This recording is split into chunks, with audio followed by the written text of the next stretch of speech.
Let's open in a word of prayer today. Father, thank you so much for this day. Pray that you will watch over us this day. Pray you'll help my voice to hold out and say the right things today. In Jesus' name, amen. So today we're going to talk about, is this the calm before the storm? Or what if this is the calm before the storm? You may have noticed that things in the world are a bit disrupted. And again, I go back to this foreign policy title or cover, magazine cover from a few years ago, A World Disrupted.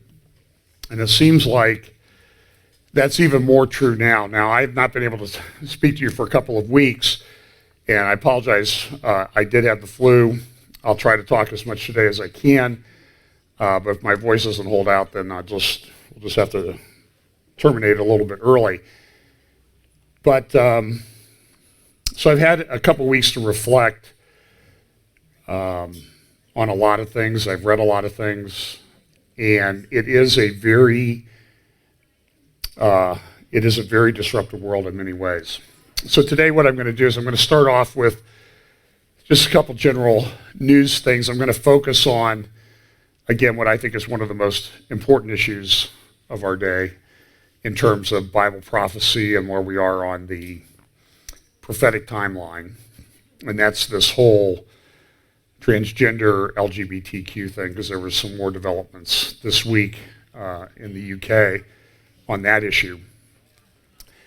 And then we'll look at the Middle East. It seems now that everybody in the world has a conference and a forum.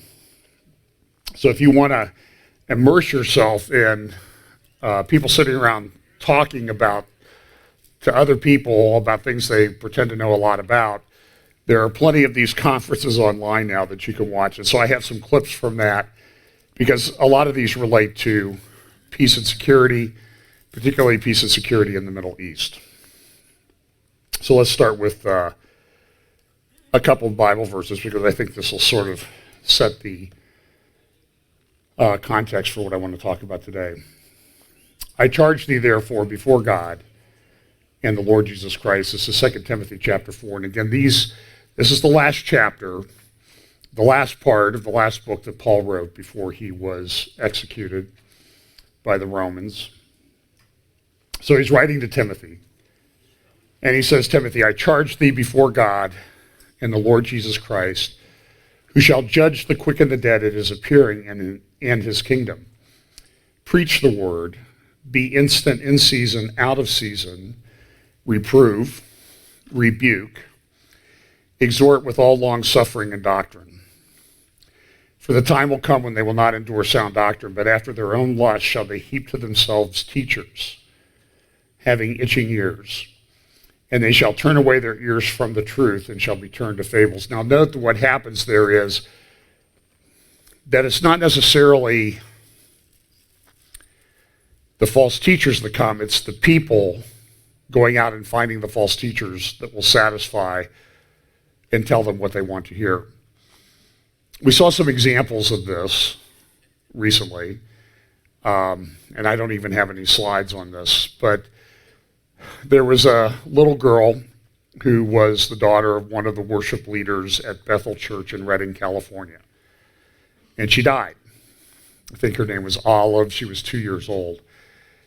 And so for 5 days, Bethel Church had a prayer meeting that she would be resurrected. Now, this is not unusual. I have mentioned in the past that when I was in college, near the college in the community where I went to college in northern Indiana, there was a cult, I don't know how else to describe it, a cult, very similar to Bethel. In fact, what Bethel teaches is almost identical to what the cult in northern Indiana taught. It was called Glory Bar and Faith Assembly. It was led by a guy named Hobart Freeman. And they had a number of children die. Some of them died in childbirth, where nurses in the congregation were in attendance and refused to help because helping during childbirth would have been a demonstration of a lack of faith. Now, this seems silly to us, but this is where these cults lead, and Bethel's doing the exact same thing.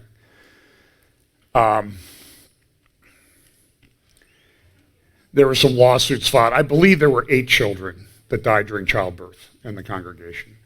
Some of them were taken and laid in the altar in front of the church and prayed for that they would be resurrected.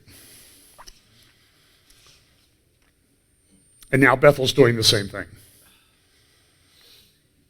At a minimum, it's irresponsible. It's not Christian. It's some kind of witchcraft that Bethel is practicing, in my view. And this is permeating the church. Now, Bethel's called in a crisis counselor to help them deal with the fallout from this, because they look a little bit, there's bad publicity coming about that they prayed for this child to be raised from the dead for 5 days and nothing happened. But this is the state of the world. But people, parents who lose a young child, want to hear that the child's coming back. And so they go get the teachers that will tell them what they want to hear. That's the problem. And the problem is that there are teachers that will tell them what they want to hear. But things in the world change rapidly. This is kind of interesting. This is a white island off the coast of New Zealand. And as you probably know, there were a bunch of tourists out there going there, taking day trips.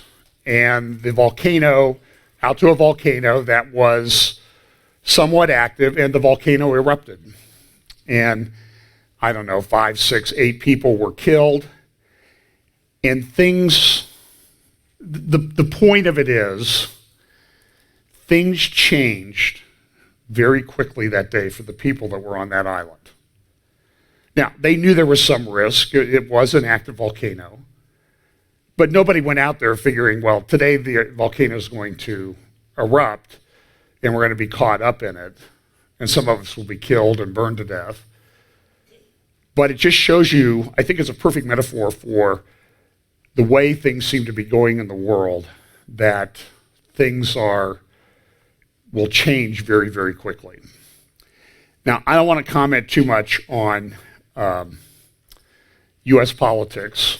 We all know that the president has been impeached. That doesn't mean he's been removed from office. It means that he will now be subject to a trial, assuming that Nancy Pelosi, I think we could start a watch, articles of impeachment held hostage day 6.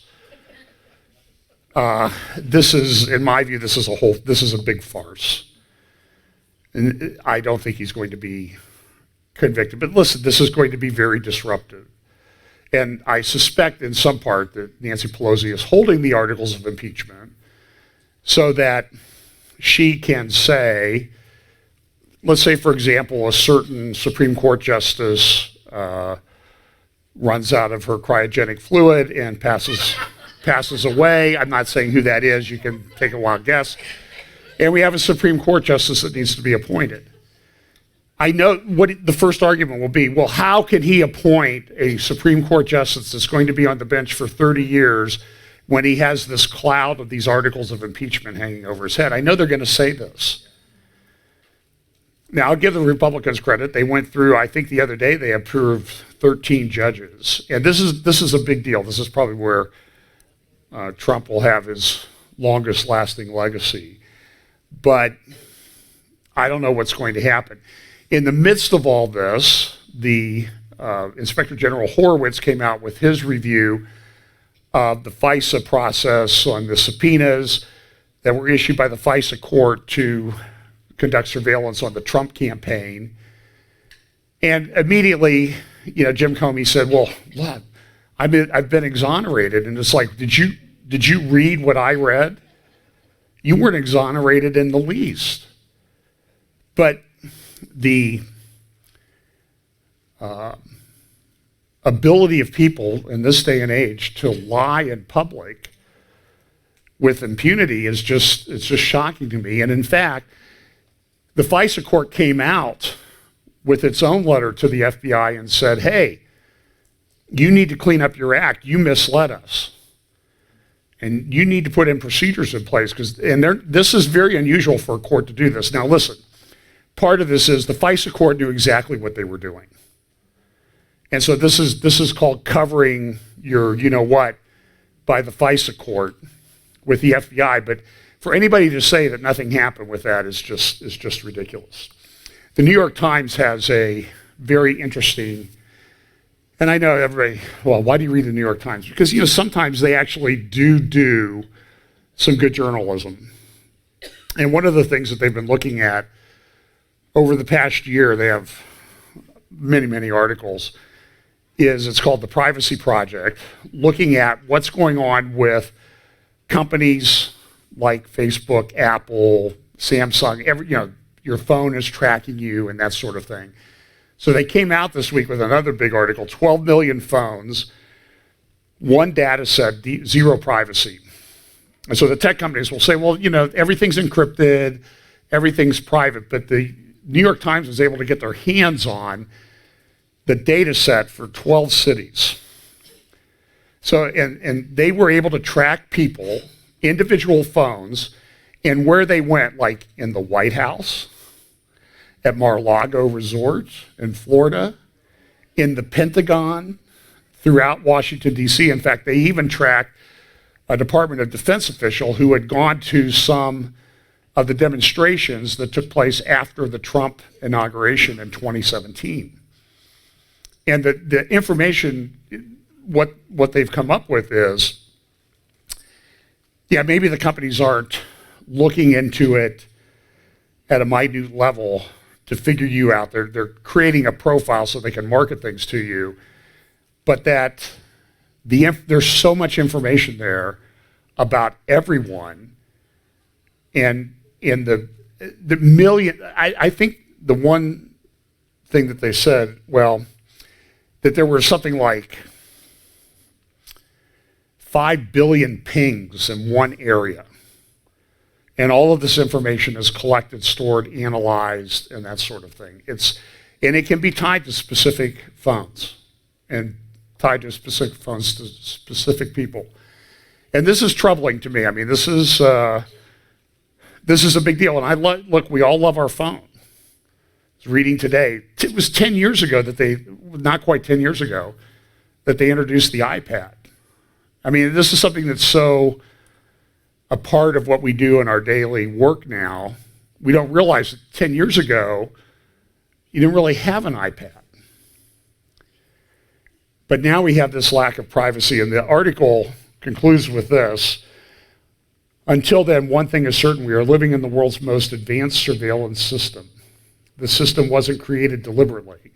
It was built through the interplay of technological advance and the profit motive. It was built to make money. The greatest trick technology companies ever played was persuading society to surveil itself.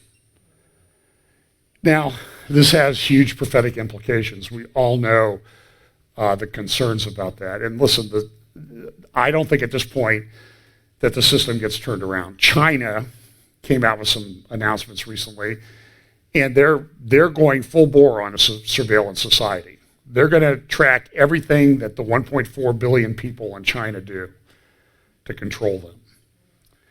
And this is one of the big things that we should be concerned about. Now, the New York Times also, I think it was last Sunday, in their Sunday review section, around Christmas, all the news magazines and newspapers get religion. And so here was the big article: what would Jesus do about inequality? And what you're seeing is, this is sort of a symptom of what you're seeing, is you're seeing churches, seminaries, and that sort of thing move away from the gospel to a social gospel. And Tim Keller was interviewed, and some of the Marxists, I believe he's sort of a Marxist at heart, and been very influential in the evangelical church, and things are changing. The change in some of the seminaries in the Southern Baptist Convention has just been shocking in the past year, as what I would best term social justice warriors are hired to replace other professors in the seminaries. And part of what's going on is this whole LGBTQ agenda and how the church is going to deal with that. And so when we hear things happen, for example, we talked for a lot of years about the emergent church. We hardly ever talk about the emergent church anymore. And some people say, well, the emergent church they went away. They didn't survive. They went away. And my contention is no, they didn't go away. They just kind of got absorbed into the evangelical movement. And they had far more influence and continue to have influence than we would ever imagine. And you can see it particularly on these social issues that are happening in seminaries and churches. It's very troubling.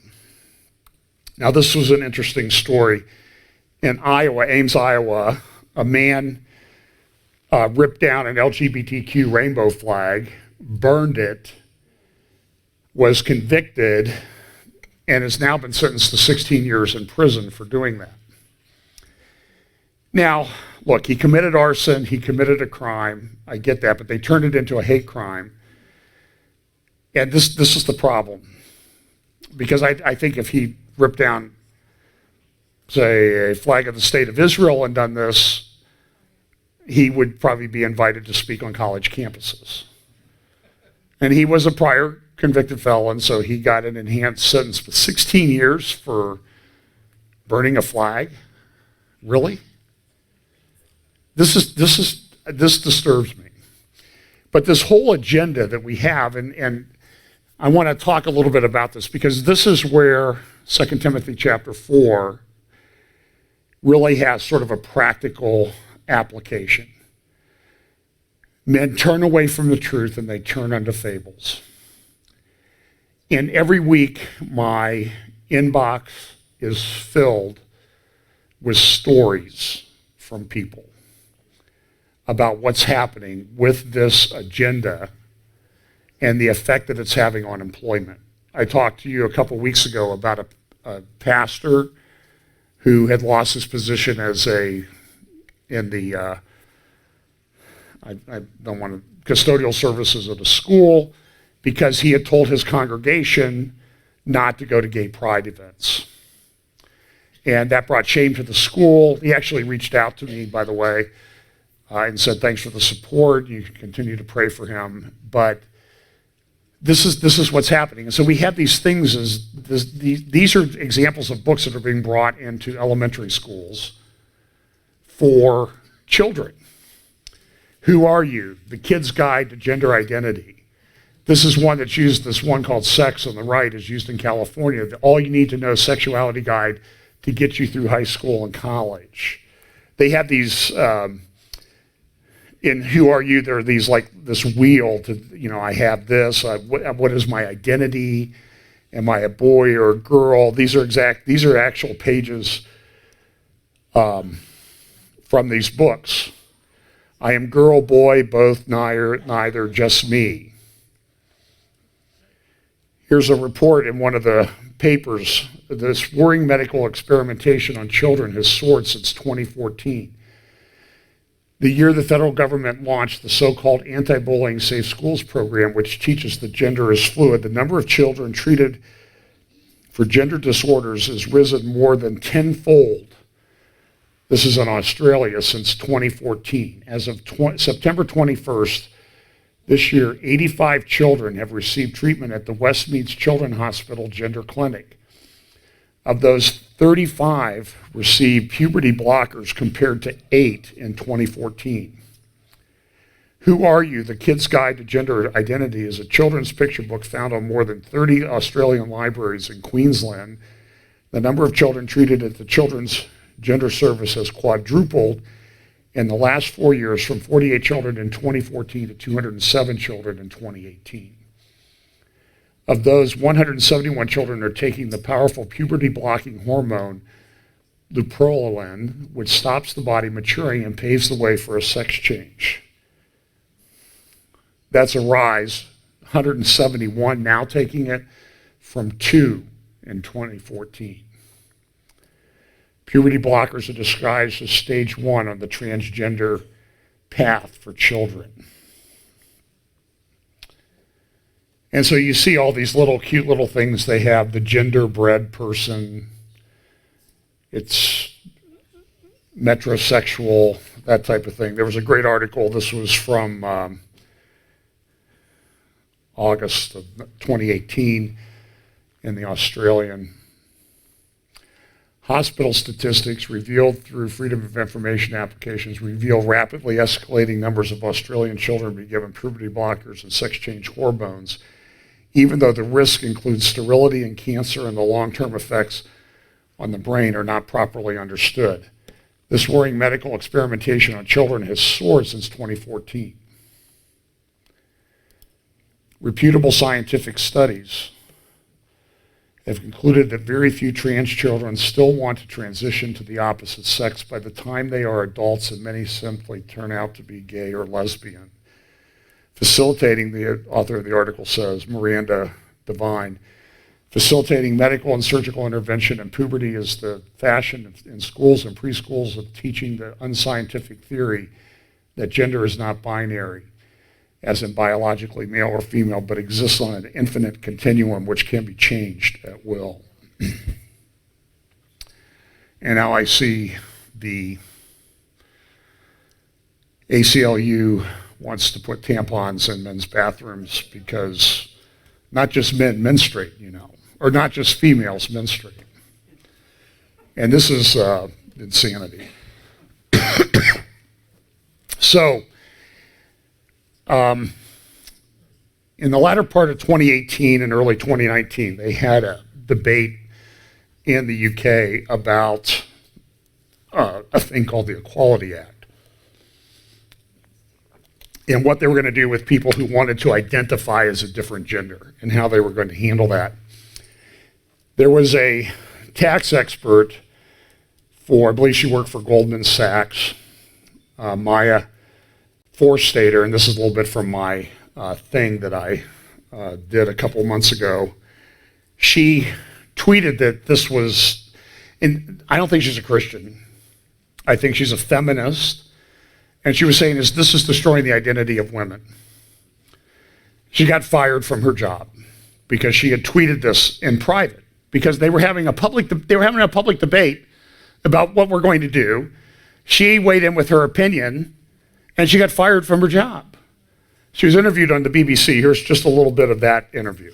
We're going to move on to a different topic and talk about a former employee who is taking the Centre for Global Development think tank to tribunal after her contract as a visiting fellow there was not renewed. Maya Forstater believes it hasn't been removed for comments and tweets she has made about trans women. We're going to talk to Maya in just a moment, but just to give you an idea of the sort of things that she has been tweeting in her own capacity. Yes, I think that male people are not women. I don't think that being a woman, female is a matter of identity or womanly feelings. It is biology. People of either sex should not be constrained or discriminated against if they don't conform to traditional gender expectations. I think we can talk to Maya now. Welcome to the programme. Maya, you were asked by your former employer, the Centre for Global Development, to put a disclaimer in your Twitter handle, and after an investigation, you were found innocent of breaching company policy. Why do you think your contract wasn't therefore renewed?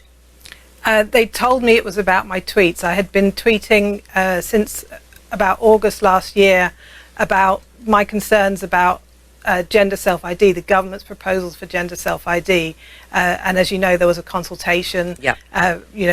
People were supposed to be talking about it and feeding into it. And I started to tweet about that and to share some of my concerns. I support transgender people's human rights, but I also think women's rights are important, and and sex is a protected characteristic. Right, so were you trying to be deliberately provocative with your tweets, or stating and expressing your opinion as you see it?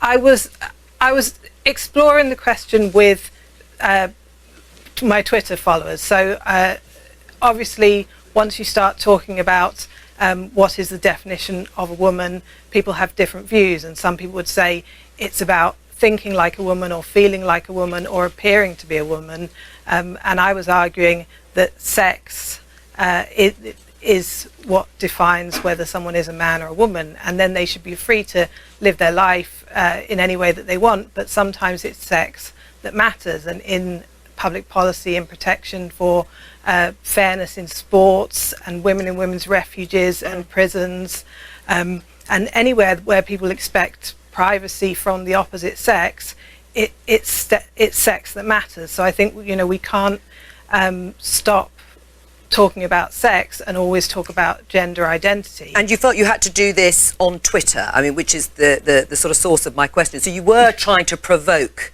a discussion, a debate, an argument. Well, Twitter is the public square. That's where we talk about things, and there was a government consultation. I wasn't trying to provoke hatred or anything like that. I was discussing the issues around the consultation on gender identity in a very polite and reasoned and evidence-based way, and which is what I do on the rest of my Twitter accounts. You've set that up, but you will understand that some people will think you're transphobic, anti-trans. I think that word gets thrown around a lot, but are you? No, I'm not. And she's not, man. So I believe that the interviewer she doesn't use Twitter, she uses half Twitter. Because she identifies more as a half twit.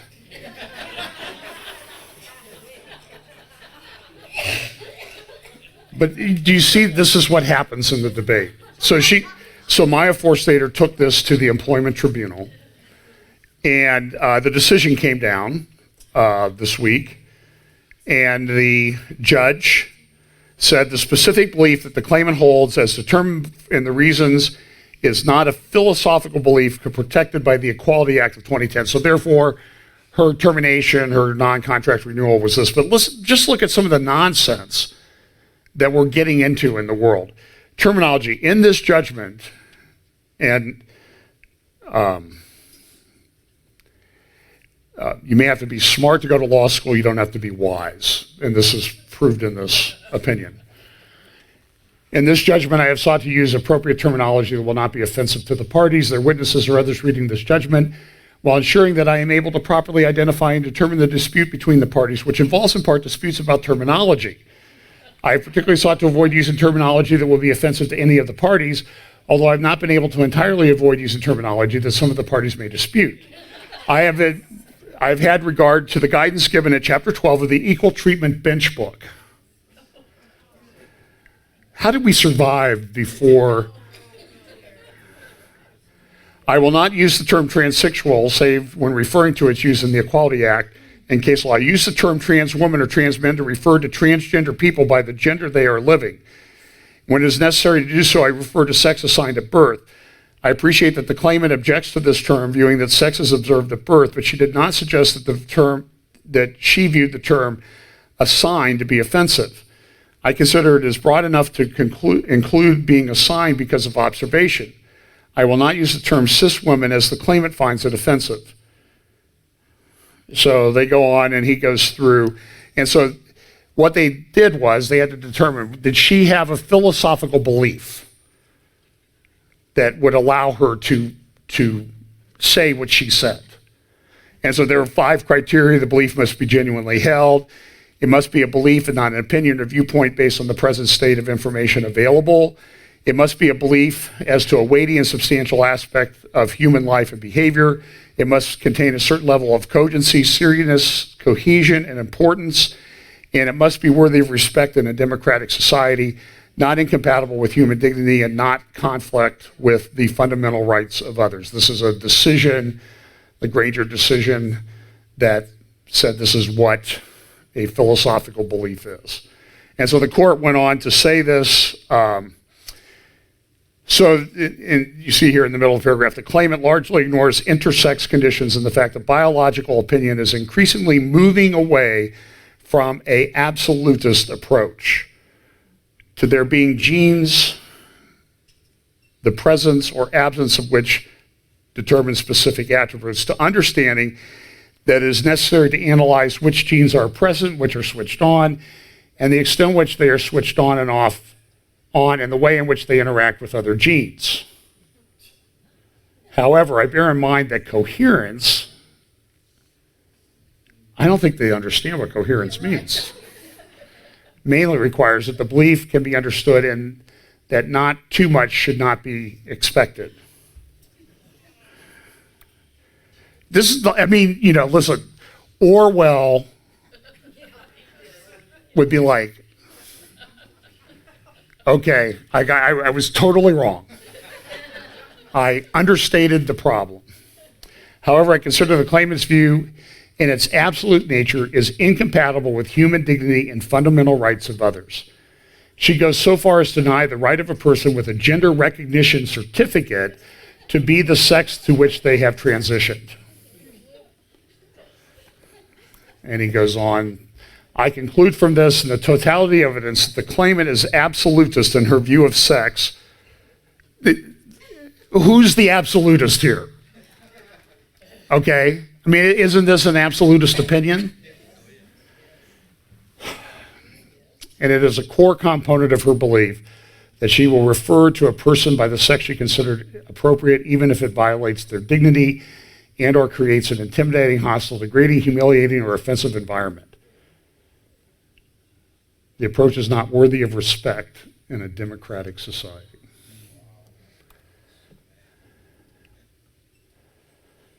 He also says this, it is also a sleight of hand to suggest that the claimant merely does not hold the belief that trans women are women. She positively believes that they are men and will say so whenever she wishes. Put either as a belief or lack of belief, the view held by the claimant fails the Granger criteria, and so she does not have the protected characteristic of philosophical belief. We have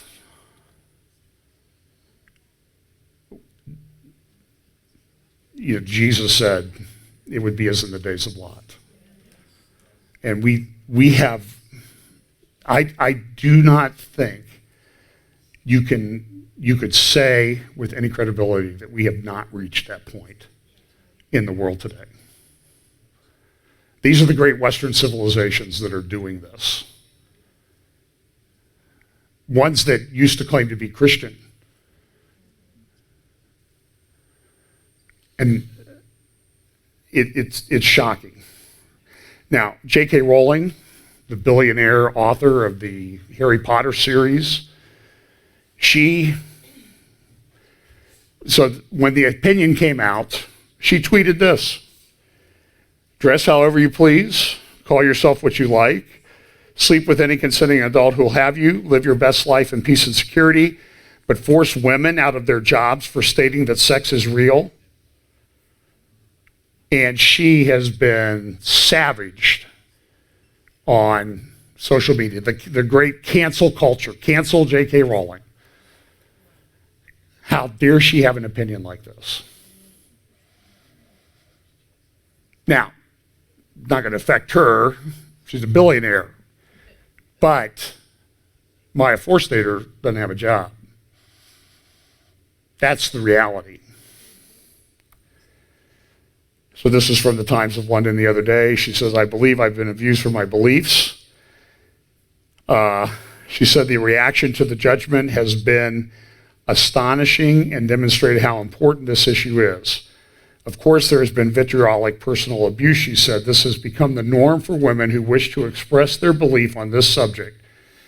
We will not be bullied into silence. The fundamental question at the root of my case, whether women's rights as a sex can be protected, is one that is important enough to require us to talk freely. Restricting people's ability to talk about the law and about proposed changes to the law using ordinary everyday language which reflects material reality is unprecedented and fundamentally damaging to a free society. And she's exactly right. So, be prepared. This is what's coming. At the same time, the New York Times had a very good article about children involved in online gaming and that type of thing are being preyed upon by people who want to use them. sexually. Up north, Canada has a new statute that's been proposed that says conversion therapy is not to be allowed. It is now, it will be, if enacted, punishable by up to 5 years in prison. If you try to do any of this, conversion therapy means any practice, if you do this for money or any kind of benefit, means any practice, treatment, or service designed to change an individual's sexual orientation or gender identity, or to eliminate or reduce sexual attraction or sexual behavior between persons of the same sex. Now, if they stop there, you would think, well, what about the people who are actually like cutting off body parts? Oh, we got those.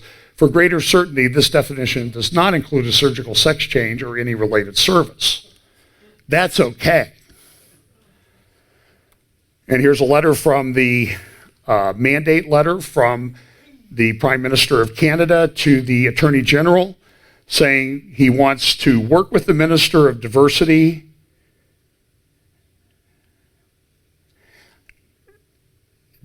we need a Minister of Diversity in this church. Minister of Diversity and Inclusion and Youth to amend the criminal code to ban the practice of conversion therapy and take other steps required with the provinces and territories to end conversion therapy in Canada. So there we go. So listen, I know I talk about this. I know I've probably reached the point where people say you're like beating a dead horse, but I think this is probably like next week I'll probably talk about some of the top prophecy-related stories for the year, but right now I would say this one's probably in the top 2, certainly, because of the impact that it's going to have. Feminists are losing their jobs at major global think tanks because they have an opinion that, well, you're born male or female.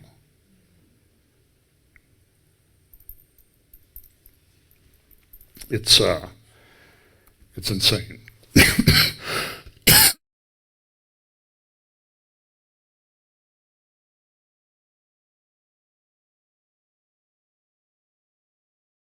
Things that was conferences that took place was the Arab Strategy Forum in Dubai, and one of the things they had to talk about different areas of risk.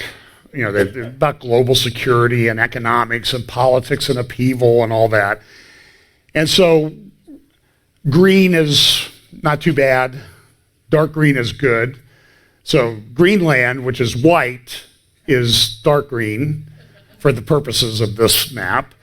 And but you can see where the trouble spots are.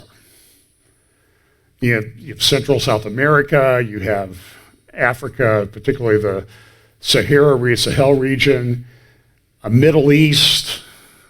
I mean, it's not a very encouraging picture of the world as what they think are risks coming up in 2020. Now, there are a couple interesting things that came out of this, and this is, I think it has some prophecy related. What they did was that one map that somebody put together showed how the Earth's economic center of gravity has moved from 81 to where it's going to be in 2025. And you see how it's making kind of a circle? It's kind of ending up back where it started. It's also interesting, there are sort of related maps of this about the geographic center of Christianity in the world. And I've used this before. It's of course started in Jerusalem, right? It looks like it's on the way back to Jerusalem. That's just my observation. And these are from, people who don't buy into Bible prophecy or anything like this. We live in a world where there's a lot of persecution, things going on with Christians. This is an editorial from the Wall Street Journal the other day, the new war against Africa's Christians. And every day there's reports of pastors being beheaded, slaughtered, massacred, martyred for Jesus Christ. It's a problem.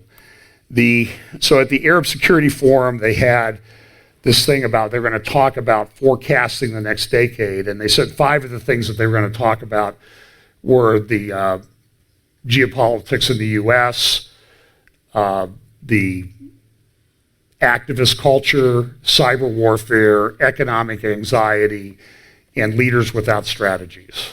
And the upshot of this man's talk at this happened in Dubai, was the world's crazy. He just said there's bad things happening all over. And one of the examples he said was, he gave his talk before the election in the UK, which was a landslide election for Boris Johnson over Jeremy Corbyn, who may or may not go away now. But the shift was huge. And so there were some proposals put in Parliament yesterday about getting out of the EU by the end of January, and they think they're going to do it. I like Michael Ramirez's cartoons. So you have Brexit for Johnson, you have exit for Corbyn and the far left. But there are problems. As people have looked, you remember the terrorist attack that occurred in London? The gentleman that was involved in that had been undergoing a program. He had been convicted of a terrorist thing, and he was put through sort of, I guess, therapy. And he had actually been at a conference where they're talking about, look how good we're doing with these people who were terrorists, and now we're changing them. And it was at that conference that he pulls out, a knife or machete and starts attacking people. And he had said before this is a quote from the gentleman who actually did this: "I have learned that many of my past beliefs came from my misinterpretations of Islam," he wrote to his probation officers. "There were many gaps in my knowledge, but now I am on a new path and am learning to become a good Muslim. I would like this chance to prove that to you." And what they said was he clearly engaged in a long-term effort to con the British authorities. Before being released from jail last December, halfway through a 16-year sentence for his involvement in a plot to bomb the London Stock Exchange, he took every opportunity to convince his parole officer in the Home Office that he was a changed man.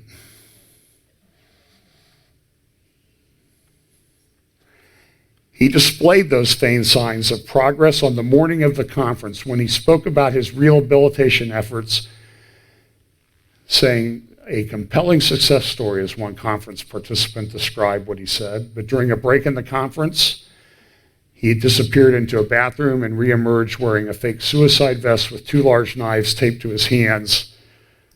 And nobody knows how he got them into the building, and then he went out. He was killed. Same time all this is going on, these global risk protests in Hong Kong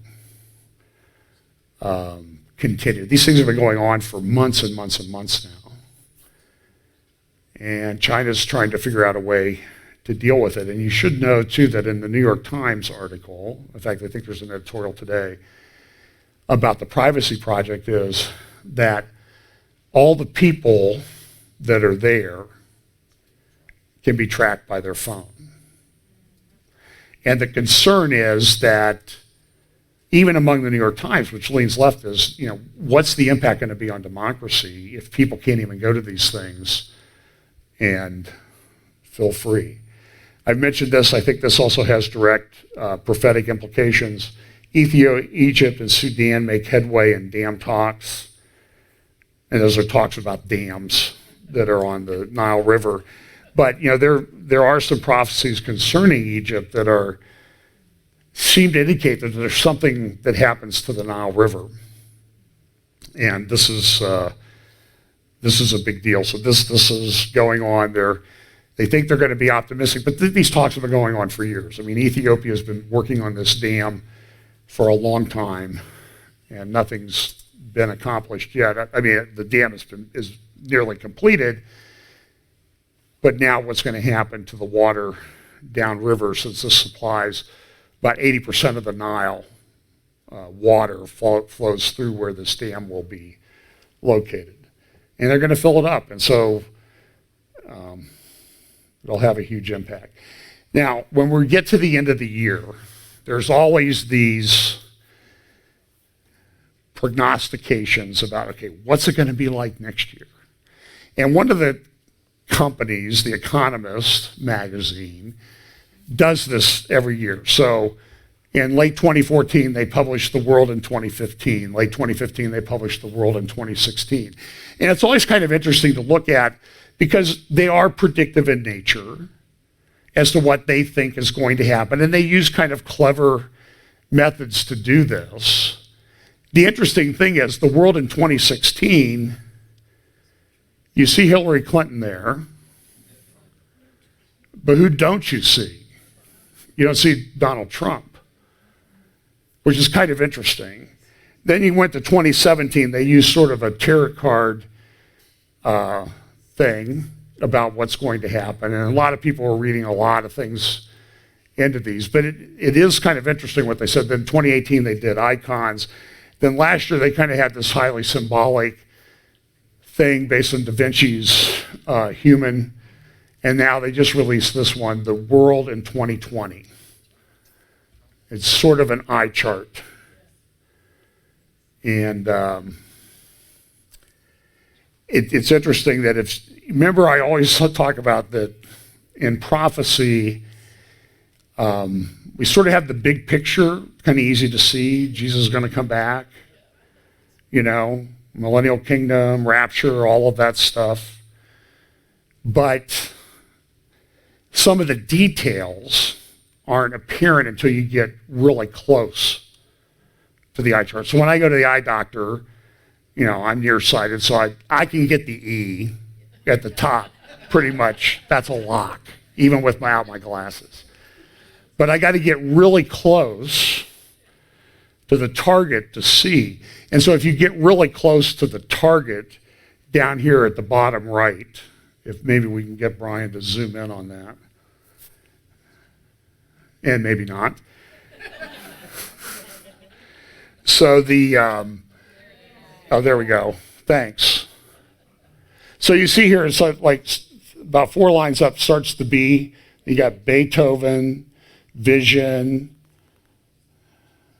SBI, Biodiversity, and then you see down there, you see War in the lower. I think you even see U.S., Russia, and then go over to, War there on the right-hand side. So it's kind of interesting, so we'll probably talk a little bit more about that. Somebody sent me a very long email analyzing this last week. But I think this is a good metaphor for how sort of the prophetic understanding happens. Now you don't see all the details, but when we get right on top of them, then you'll be able to tell what's going on. Until then, we're all guessing and speculating. And believe me, I read a lot of different blogs and videos and et cetera. And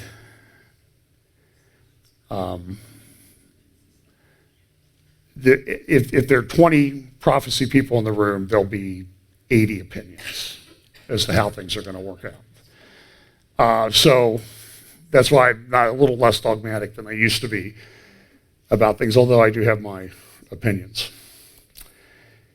So let's see. I don't know if I want to play this next guy. Hang on a second here.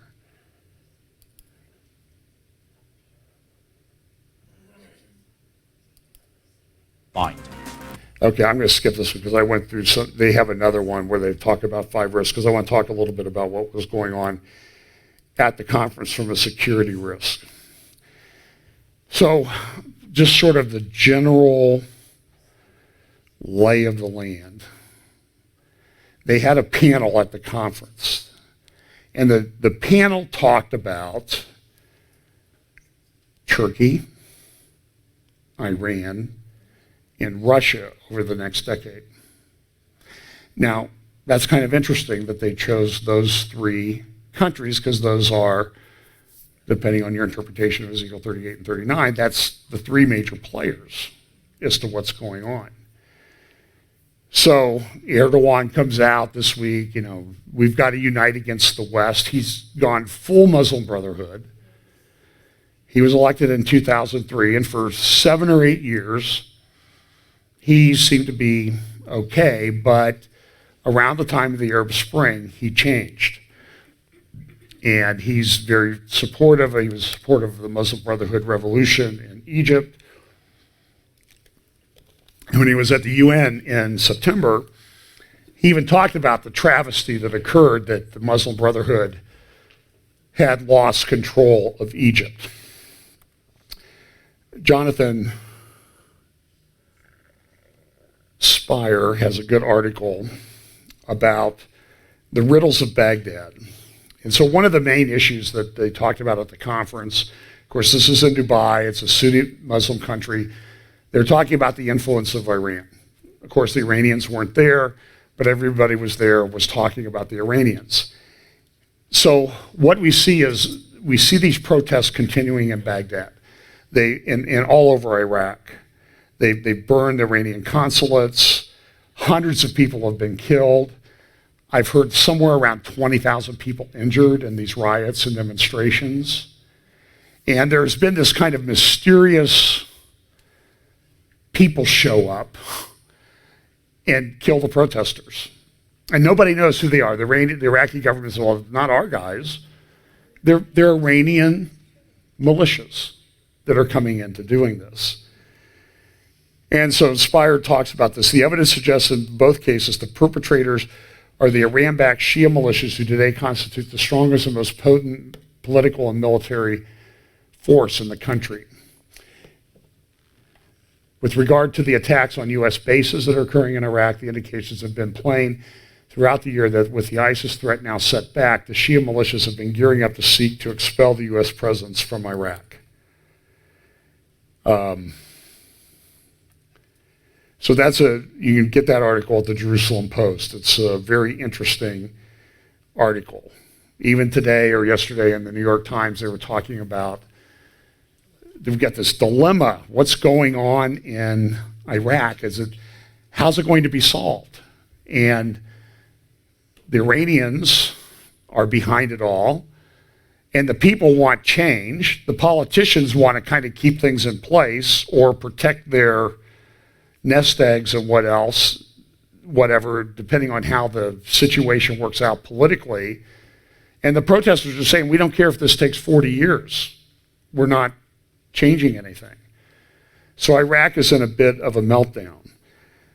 And Iran is behind it. And so the question is, what about Iran? So this was an interesting discussion, I'll play a few minutes of it, of the panel on Iran, Russia, and Turkey.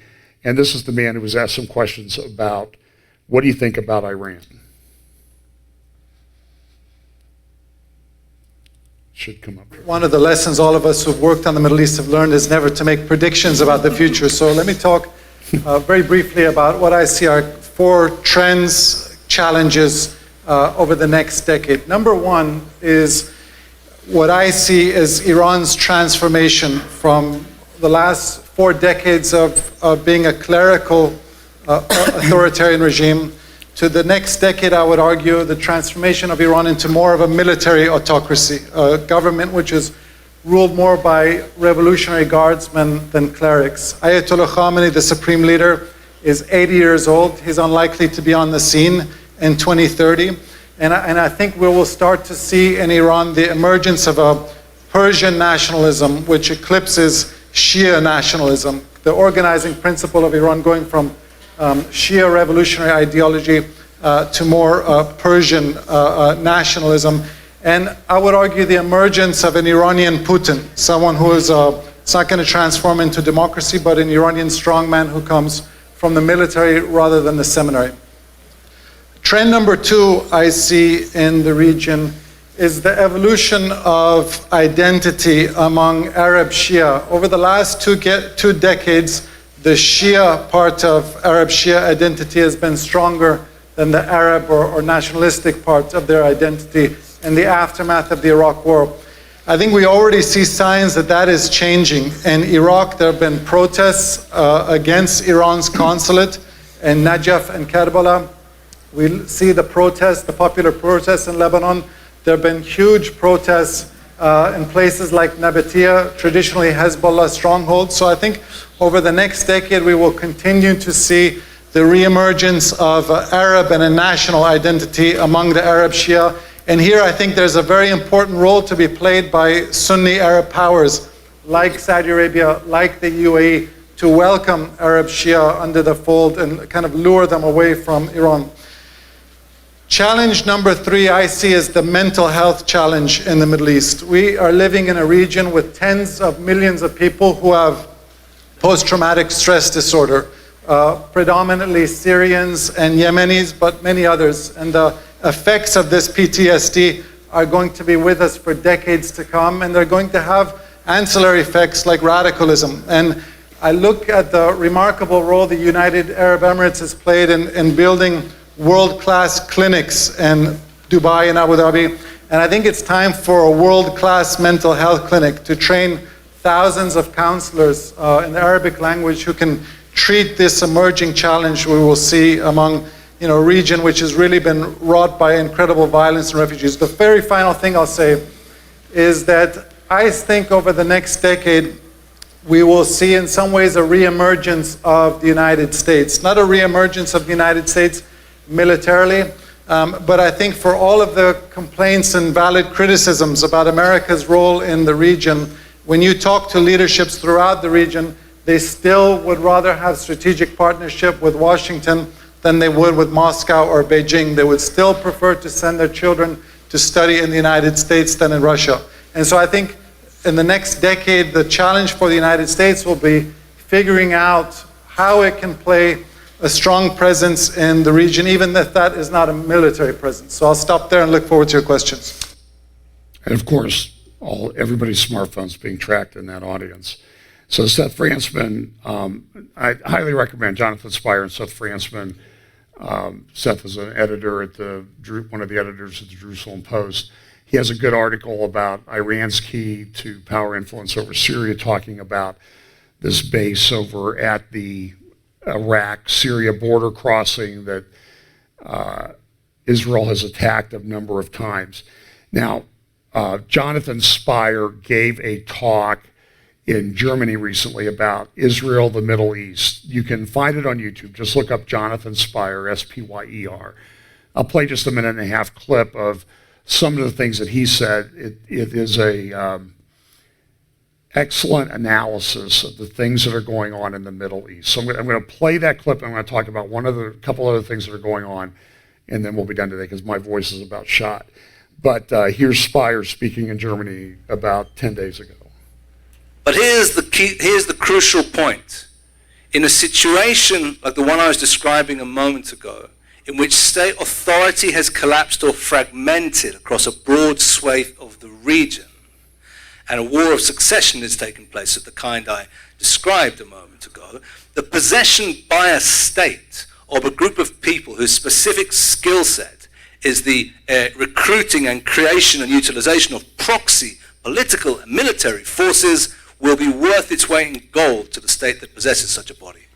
Iran possesses such a body, no other regional state does, and this organizational fact, I would suggest, more than any other single factor, is responsible for the success and advancement of Iran across the ruined Middle East in the course of the last decade.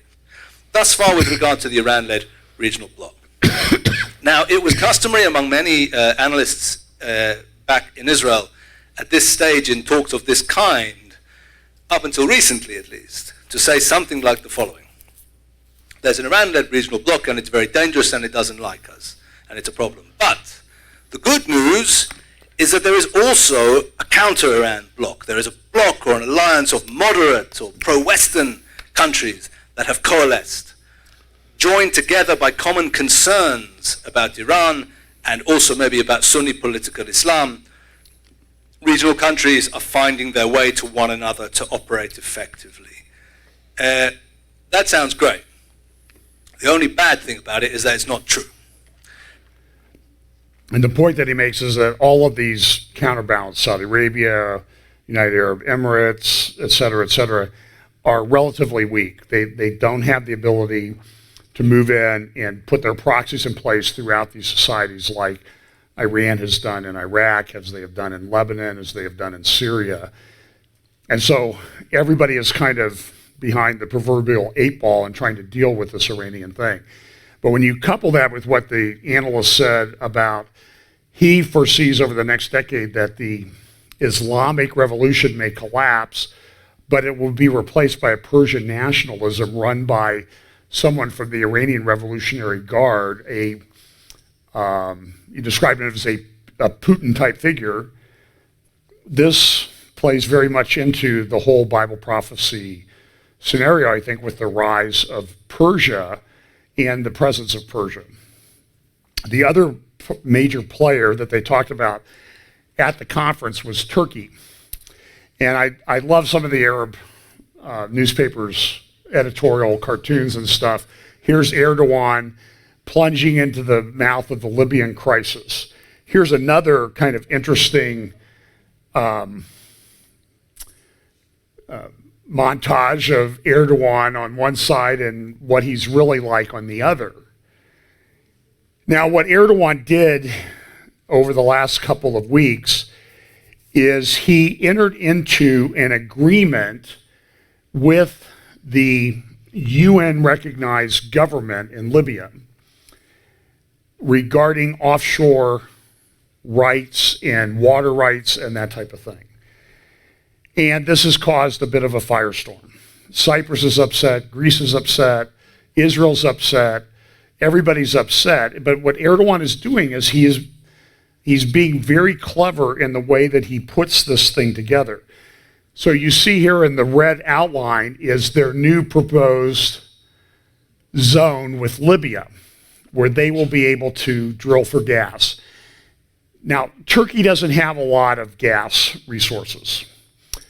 There has been some efforts by both Turkey and Russia over the years to develop the Black Sea, and they haven't really been able to accomplish much of anything in terms of oil and gas resources. So they have to look elsewhere. But what you see here is you see these different EEZs, exclusive economic zones. And so Turkey took over, 40 years ago, they took over northern Cyprus. And now Erdogan is saying, well, we get all of that dark red stuff. That's ours, and then, well, they need to be extended over to here. But down here you see the Israel Economic Zone. There's a little bit of a dispute between Lebanon and Israel over part of that area. That's where the Leviathan gas field is that's starting to come online. That has enough gas in it to supply, I'm told, the initial findings were enough gas to supply Israel's gas needs for 600 years. And so what Israel will do is they're going to export it to Europe. Putin doesn't like that. Saudi Arabia and Russia are very largely dependent on oil and gas. They don't. Russia sells arms and oil and gas. That's about it. They don't have a diverse economy. Saudi Arabia does oil. Saudi Arabia's opened up the market a little bit to owning shares in Aramco. It came out priced at like $1.7 trillion, but the share prices went up so that the value of Aramco is now over $2 trillion. It's the most valuable company on planet Earth. But Saudi Arabia is trying to develop other economic sources because they know that they can't rely on the oil and gas forever. But Putin relies on the oil and gas. And so what Turkey wants is they want the oil and gas. Here's another chart. Israel has entered into an East Med agreement with Cyprus and Greece to have a pipeline to go across the Mediterranean to Crete up into Europe. Erdogan doesn't want that. Putin certainly doesn't want that because that will put price pressure on the price that Russia can charge for its gas that largely transits through Ukraine, although they're building a thing around it. And now, but one of the reasons that Turkey has done this, as you can see from this, is they want to interfere with the pipeline. That's why they entered into the agreement with Libya. That puts Turkey at conflict with Russia, who is supporting the rebel groups in Libya. This is all very complicated. But Erdogan has been very, very clever. And so this is it's called a blue water map. And up in that right-hand corner, you can see Erdogan standing in front of that map that they have in Turkey about where Turkey thinks their water rights go. So this is a very complicated situation, but it is clear that Turkey's trying to horn in on everything because they want to get oil and gas resources. Now, there's no doubt in my mind, Turkey's a major player in this end times scenario. Whether it's under Erdogan or somebody else, I don't know. But in geopolitical futures, they said this: in conclusion, Turkey is holding the magic key to a brand new chapter in the Mediterranean region. We can expect that Turkey will continue the process peacefully and in line with the UN Law of the Sea Treaty spirit, stating that the dialogue will enable the fair distribution of resources in the region among all states. And Erdogan was interviewed on Turkish TV recently. It was a long interview. It actually is about the same length as my prophecy update. So, so I track Erdogan. I have for years. He's all over the place. This guy talks incessantly. And if you just do a search on Erdogan video each week, there will be, it seems like dozens of speeches and that type of thing that he's giving. But so you can see he's describing what they're trying to do with this economic zone between Russia and Libya, Turkey and Libya, and how they're really trying to interfere with the pipeline that Israel and Cyprus and Greece was going. He wants the pipeline to go through Turkey. Why? If it goes through Turkey, what can he do? In charge a fee for the transport fee. He doesn't want it to bypass Turkey. So this is all part of this giant geopolitical things. And so this is what Geopolitical Future says. Turkey strategy in the Eastern Mediterranean is about shifting the balance with regional powers and asserting a new psychological reality regarding Turkish influence and sovereign rights in the region. It fits well into Turkey's broader ambition to develop a bolder, more visible, self-sufficient foreign policy. The policy has Ankara probing in the Balkans, Central Asia, the Levant, and the Caucasus, but the Eastern Mediterranean will continue to be where Turkey is playing its most high-stake game. And here's an article from Al Jameer. Turkey moves to stop Israel from building undersea gas line to Europe. Turkey foreign minister commented that his country was prepared to respond powerfully against anyone who attempted to infringe upon Turkish sovereignty. So that's kind of interesting development. Here's just one more comment from the Arab Strategy Forum about a prognostication as to what they think might be happening. The most incisive comment that's been made about Iran over the last 2 decades comes from Henry Kissinger. He said that Iran has to decide whether it's a nation or a cause. And I think if you start to see a leadership in Iran, not now, but over the next decade, that prioritizes national interest before revolutionary ideology, then it doesn't make sense for Iran to be constantly fighting with Saudi Arabia and with Israel or with the United States. That said, I also think the Russian-Iranian alliance is an historic aberration. The fact that Russia and Iran are allies and Russia and America and Iran are adversaries doesn't make any sense in the context of Iranian national interests. So I would see... Despite them being neighbors, of course. But despite them being neighbors, Russia really has nothing to offer Iran or the Middle East aside from cheap weapons. No one wants to study in Russia. No one wants to send their kids to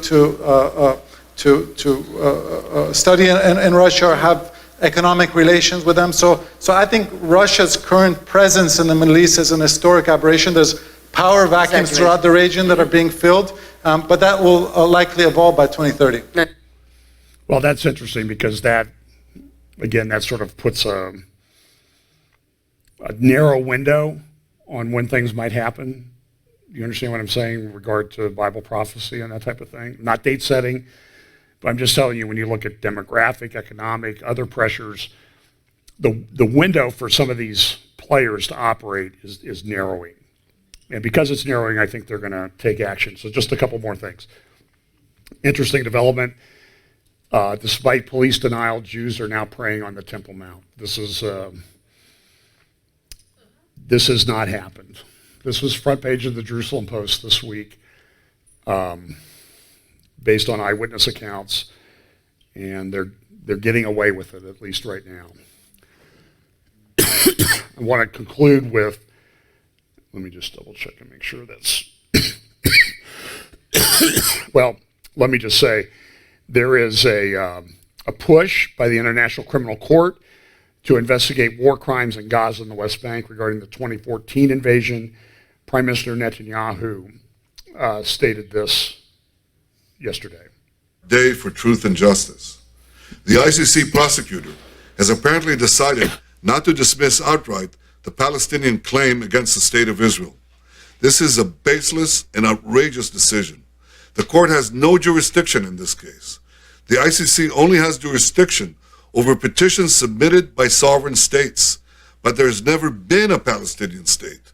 The ICC prosecutor's decision has turned the International Criminal Court into a political tool to delegitimize the State of Israel.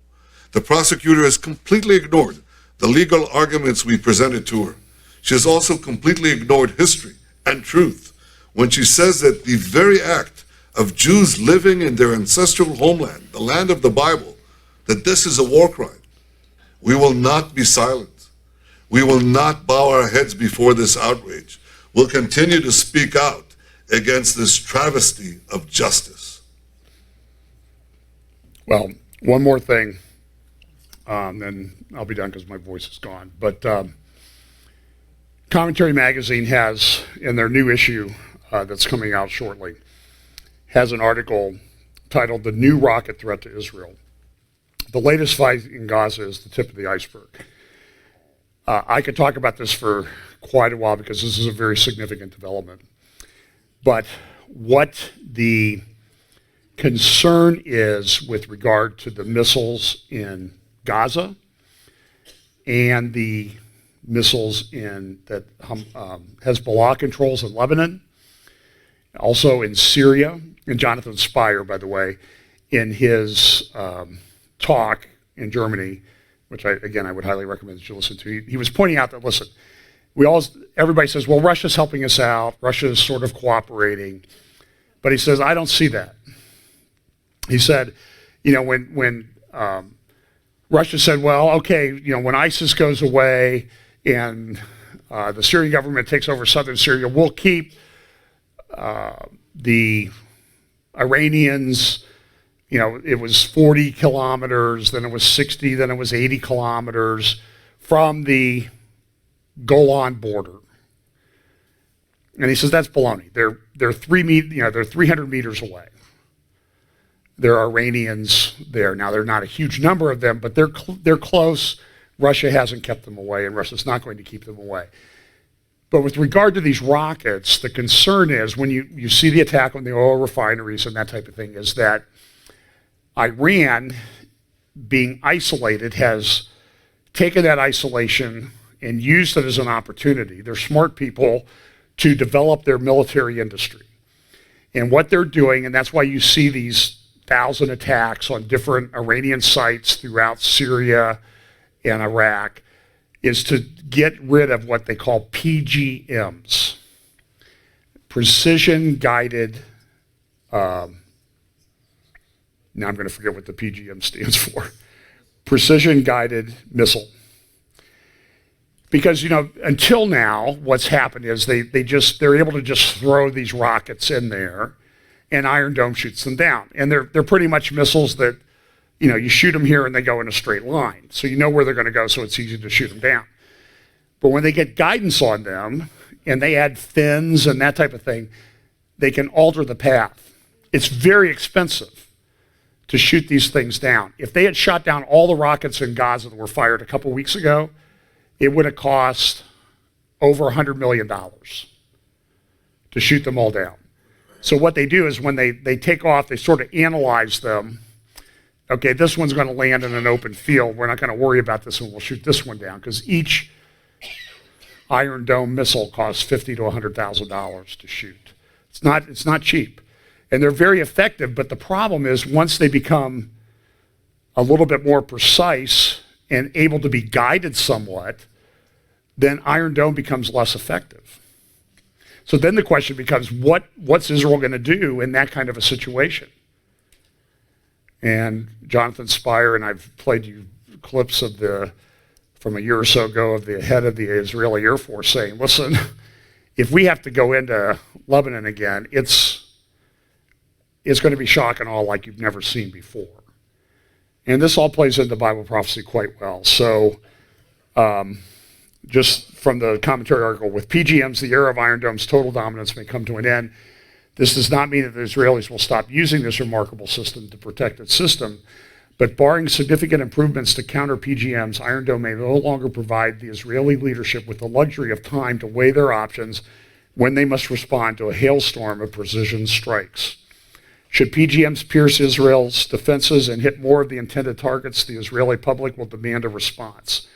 The political and military leadership will be forced to respond more rapidly and with greater force. This will increase the odds of mistakes on the battlefield and thus the odds of escalation. And if PGMs are fired from multiple locations, the natural result will be a multi-front war. If Israel doesn't find a way to halt Iran's PGM project, the very character of its wars will change. Despite a steady stream of attacks perpetrated by their enemies in recent years, the Israelis have not needed to fight long or particularly bloody wars. Instead, they've been conducting limited operations. Israel has, in fact, been able to determine the beginning and end of these flare-ups. Iron Dome's ability to neutralize rudimentary rockets has made that possible. But now, with PGMs in play, Israel may no longer be able to dictate the terms of conflict when its enemies want one. And let there be no doubt, they want one. So, very interesting, just an incredible amount of things going on, hard to kind of analyze and see the players. So just to summarize, you see Turkey making moves. You see Turkey making moves that conflict with Russia. You see Iran making moves that conflict with Russia. So how these alliances all play out, these will sort out over time. But right now, everybody's sort of struggling for dominance in the region. And is it going to be Turkey or is it going to be Persia or Iran? And I think this has huge prophetic implications. We'll try to talk about more to come. So next week we'll talk about top stories of the year and that sort of thing. And let's go. Father, thank you so much for your word. Pray that you'll give us wisdom as we look at and analyze the things that are going on. But always remember and keep in our forefront that you're in control. And we pray that you will just give us opportunities to share our faith with others around us so that they might know the truth and peace that comes with knowing the God of the Bible and his Son, Jesus Christ, our Savior and Lord. Bless us this week. In Jesus' name, amen.